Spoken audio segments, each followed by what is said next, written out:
How I discovered my family was covering up a crime, and what happened next. Chapter 1.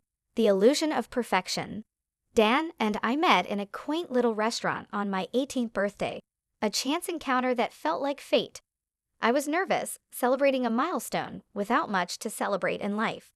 My family was far from perfect. My father often vanished for months, leaving my mother to fend for herself and my younger sister, Abby, who was born just after Dad's disappearance. My mother showered Abby with love, while I felt like a ghost in my own home. It was always clear that I was the less favored child. Dan, with his charming smile and kind demeanor, seemed to pull me from the shadows of my family dysfunction. He was mature for his age, nurturing a part of me that longed for validation and love. As we dated for 4 years, I fell deeper in love with him. He introduced me to a world of long drives, romantic dinners, and heartfelt surprises. With him, I felt cherished, alive. Our wedding felt like the culmination of a fairy tale. It was everything I had ever dreamed of. We often talked about starting a family, but Dan urged me to pursue my master's degree first. He wanted us to be financially stable, and I admired his ambition. We had built a beautiful life together, or so I thought. The happiness came crashing down one fateful evening when I discovered his infidelity. Dan had planned a vacation, but a gut feeling pulled me to investigate. I followed him to a motel, my heart pounding with disbelief. There, through the curtains, I saw him with Abby, my own sister. The betrayal felt like a dagger through my heart, twisting painfully with every passing moment. I confronted Dan, and the love I once felt for him morphed into a storm of rage and heartache. How could he do this to me? How could she? The two people I trusted the most had shattered my world in one fell swoop. In the chaos that followed, I learned I was pregnant. The stress consumed me, and I lost the baby. Dan was nowhere to be found during my darkest hours. He chose to spend that weekend with Abby. The weight of the betrayal suffocated me, and I felt utterly alone. Chapter 2. The Aftermath. After the revelation of Dan's betrayal, my world spiraled into darkness. My mother, instead of supporting me, sided with Abby. "You need to accept it, dear," she told me one evening over dinner, as if I were the one who had betrayed them. The feeling of being alone in a room full of family was unbearable. I considered ending it all. My life felt like a suffocating abyss. Then came Tina, my best friend. She was my lifeline. "You need to leave this town, get away from them," she urged, her eyes filled with concern. She offered me a place to stay in a new state, a fresh start. Reluctantly, I agreed, hoping that the distance would ease my pain. We moved to a small village, far from the shadows of my past, but the scars remained fresh. It took time to adjust to my new life. I found a job, made new friends, and slowly began to heal. 1 year later, I met Tony. He was everything Dan was not: caring, attentive, and genuinely interested in my happiness. I was cautious, but Tony's affection melted the ice around my heart. His parents embraced me as their own, showering me with warmth and kindness. When we got married, it felt like a dream, a second chance at happiness. But just as my life seemed to settle, an email from Dan shattered my peace. He wrote about his misery, lamenting how he had lost me and how Abby had betrayed him. He wanted to rekindle our relationship, oblivious to my new life. "I miss you," he wrote, begging for forgiveness, as if he could erase the past with mere words. Chapter 3. A Test of Resolve. His email flooded my mind with memories I had fought so hard to forget. I read his words repeatedly, each line twisting the knife deeper into my heart. Did he really think I would take him back after everything? I felt a mixture of anger and pity for him, realizing he was now facing the consequences of his choices. He had traded a devoted partner for a fleeting thrill, and now that thrill had left him empty. I sought counsel from Tina and my husband, Tony. They both encouraged me to respond with clarity. "You've built a new life," Tony reminded me, his hand resting gently on my shoulder. "You deserve happiness, and it's not with him."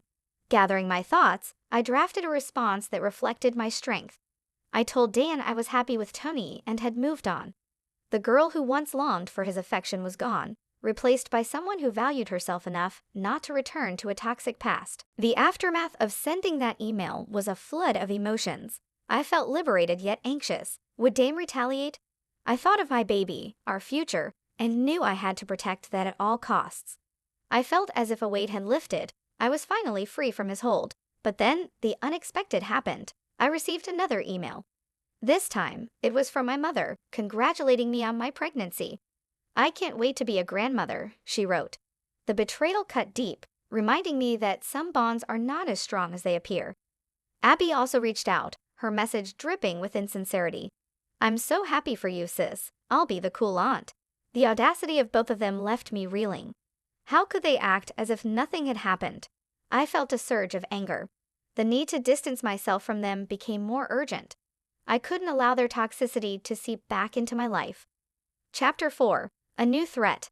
As the days passed, I tried to bury the memories of my past. I focused on preparing for our baby, surrounding myself with supportive friends and family. However, shadows lingered, especially when Tony was offered a month-long job abroad. The thought of being alone in our home filled me with dread. My anxiety grew, and I confided in him. "What if they try to come here?" I asked, fear gripping my heart. He comforted me, assuring me that I was safe. "You're far from them. They can't hurt you," he promised. Yet the fear lingered. His sister offered for me to stay with her while he was away, and although I loved spending time with her family, I couldn't shake the feeling of vulnerability. I agreed, wanting to keep myself distracted while Tony was gone. But one fateful night changed everything. After binge-watching House of the Dragon, I fell asleep on the couch, exhausted. I awoke to a hand under my shirt, my husband's teenage nephew. Panic surged through me as I pushed him away, but he was too strong. "Stop," he commanded, covering my mouth. I fought back, grabbing a nearby glass and shattering it against him, blood trickling from his head. My sister-in-law came rushing down, and I expected her to believe me. But instead, she was horrified. "What did you do?" she shouted, treating me like the villain in this nightmare. I felt a rush of betrayal all over again. She took me to the bathroom, tending to my wounds, but her demeanor shifted from concern to disappointment. "You can't tell anyone," she warned. What would that do to the family? Chapter 5. The Breaking Point. As I lay in bed that night, my heart raced with fear. What had just happened? I felt trapped in a nightmare, surrounded by people who were supposed to protect me, but instead placed family reputation over my safety. I considered going home, but I knew that would only place me back in a dangerous situation. Tommy would be back in 3 weeks, and I felt as if I had to endure until then. The next day, my sister-in-law confronted me again. "Nobody will believe you," she asserted. "If you tear this family apart, it will ruin everything." I was left with a choice: to remain silent or risk everything by speaking out. I felt sickened by her betrayal and the betrayal of my family that I had tried to escape. It seemed that everywhere I turned, I faced manipulation and deceit. That evening, Tommy called, and I couldn't hold back the tears. I explained everything from Dan's betrayal to my sister-in-law's threats. His voice softened. "I'm coming home early," he said. "Pack your things. We'll figure this out together." The comfort of his words gave me strength. I felt a flicker of hope as I began to gather my belongings, ready to leave this nightmare behind. When Tony returned, he was furious. "We need to talk to someone," he insisted. I nodded, knowing that silence was no longer an option. We decided to report the incident, even if it meant facing the backlash from his family. As we sat in the police station, my heart raced. What if they didn't believe me? What if I was the one who faced repercussions? Chapter 6. The Unraveling. The police took my statement seriously, and a detective began an investigation into the matter. The ripple effects of my decision were immediate. Tony's family turned against me, branding me as a liar and a troublemaker. The fallout was intense, accusations flew, and I found myself isolated. The people I once thought would support me were now my enemies. My heart sank further as I realized I was fighting this battle alone. Tommy stood by me, but the burden weighed heavily on him as well. He received angry calls from family members, threats of disarmament, and accusations that I had stirred the pot unnecessarily. It was heartbreaking to see him torn between loyalty to his family and love for me. As the investigation unfolded, the detectives interviewed Tommy's nephew, who denied everything. The detective had warned me this might happen. "We need hard evidence," she said. "This is your word against his." My heart sank further. I felt vulnerable and trapped in a system that favored the accused over the accuser. I began to question everything. Was I overreacting? Was this all a misunderstanding? But each time I closed my eyes, the memory of that night flitted back. I remembered the fear, the helplessness, and the gut instinct that told me something was deeply wrong. I held on to that memory, using it as fuel to continue my fight. One night, after a particularly stressful day, I found Tony in the kitchen, looking despondent. "Maybe we should just drop it," he suggested, his voice heavy with uncertainty. My heart dropped at his words. "No," I said firmly. "If we do that, we let him win. We have to see this through." He looked at me, a mixture of love and concern in his eyes. I realized then that I had to be the one to keep our fight alive.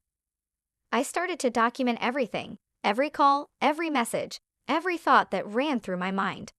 I poured my emotions into a journal, writing about my fears, my hopes, and my struggles.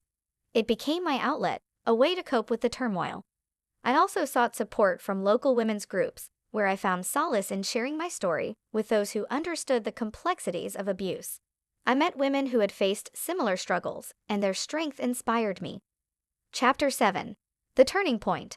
The turning point came when a friend from the women's group offered to help me gather evidence. "You need to create a timeline," she advised. "Document everything. Reach out to anyone who might have witnessed your nephew's behavior." I hadn't considered that angle before. It was a spark of hope I desperately needed.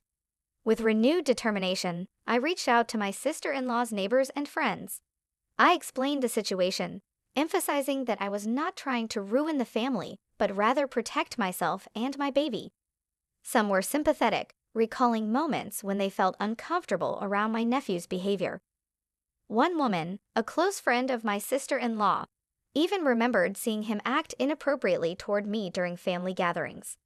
Armed with this new information, I presented everything to the detective. She listened attentively, nodding as I laid out the timeline and the testimonies. "This helps," she assured me, "but we still need to build a solid case."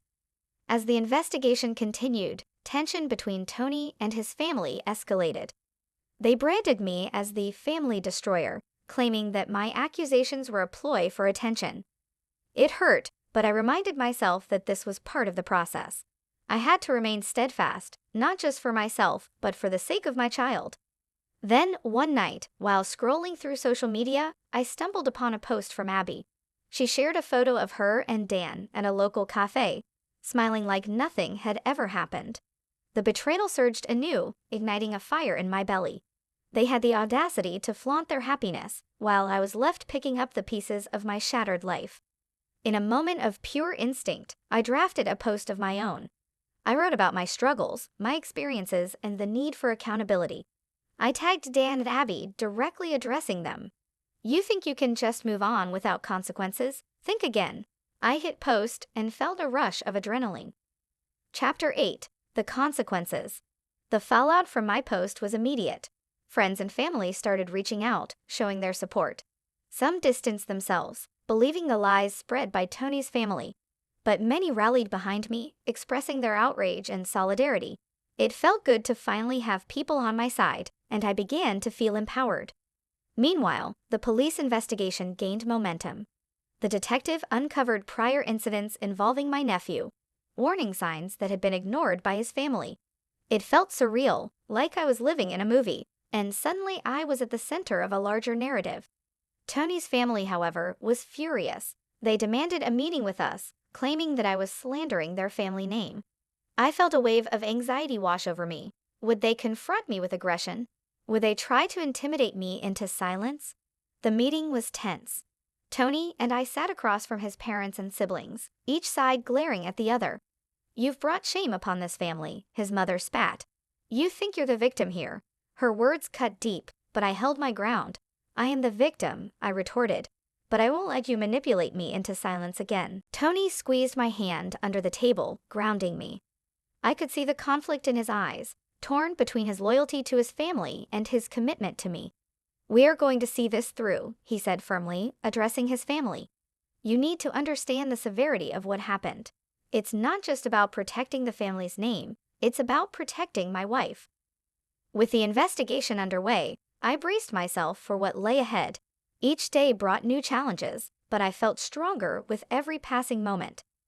My doctor scheduled regular appointments to ensure my health and that of my baby. Each visit felt like a small victory, a reminder of what I was fighting for. As the detective continued her work, I found comfort in the support group. We shared stories of resilience, and I learned that I wasn't alone in my struggles. I started to realize that healing was a journey, not a destination. Then came the day of the truth. The detective called to inform me that they had collected enough evidence to bring charges against my nephew. The news sent a mixture of relief and dread through me. Would this truly bring closure, or would it open up a new can of worms? When the news broke, Tony's family was furious. They lashed out, trying to discredit me, painting me as a vindictive woman trying to ruin a young man's life. The media got wind of the story, and suddenly my life became public fodder. I was scared but determined to stand my ground. As the court date approached, I felt a sense of calm. I was finally confronting the demons that had haunted me for too long. When the day arrived, the courtroom was packed. I felt the weight of everyone's eyes on me, but I steeled myself for what lay ahead. The trial was grueling. My nephew's defense attorney painted me as an unreliable witness, trying to sow doubt in my credibility. But I stood firm, recounting my experiences, my feelings, and the trauma I had endured. I felt Tony's hand holding mine, a reminder that I was not alone. The jury deliberated for what felt like an eternity, but when the verdict was announced, I felt a wave of emotion wash over me. Guilty? The word echoed in my mind, a sweet note of justice finally served. Relief flooded through me, and tears of joy streamed down my face. I had fought the battle of my life, and I had emerged victorious. As I left the courthouse, the weight of the world seemed to lift. I had faced my demons and survived. The journey ahead wouldn't be easy, but I finally had the strength to move forward. In the following weeks, Tony and I worked on rebuilding our lives. We welcomed our beautiful baby girl into the world, a living testament to our resilience. I found a new sense of purpose in motherhood, filling my days with joy and laughter. Though the past would always be a part of me, I refused to let it define me. I became an advocate for others, sharing my story and encouraging those who had faced similar struggles to find their voice. With each step, I found healing, and with each story I shared, I felt a sense of empowerment. In the end, I realized that love can emerge from pain, that resilience is born from hardship. My journey was just beginning, but I was ready to embrace whatever came next. With Tony by my side and our baby in my arms, I felt a new chapter unfolding, a story of hope, healing, and love.